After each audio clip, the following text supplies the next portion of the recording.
Does anyone actually like their apartment complex in San Diego? That's a question a recent Reddit thread posed. And some of those comments got me thinking. Is it better to go with a private landlord or sign a lease with a management company when you're looking for a place to live? One of the commenters talks about how she lived in an ADU and the situation with her private landlord was a nightmare.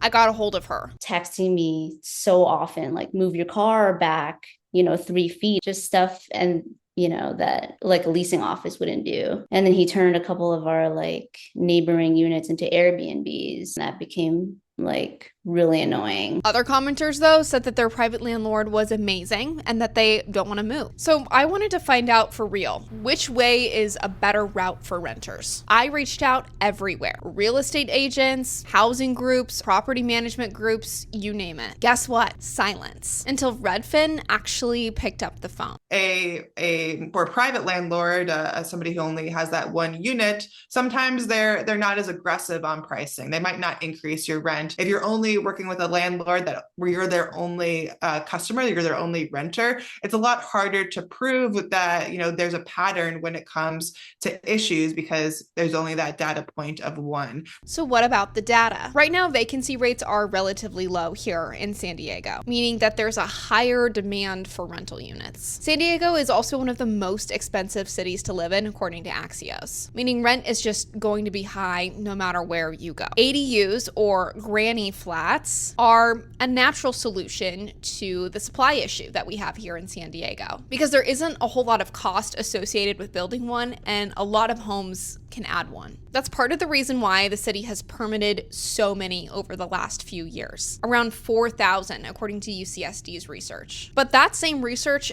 doesn't actually track how many of those ADUs ended up on the market for rent. So it's up to you. Would you rather potentially save on rent or run the risk of a private landlord? No matter what you choose, you should know your rights as a renter. We've got the full list of rights right now on our website, and let me know which one you would choose in the comments below.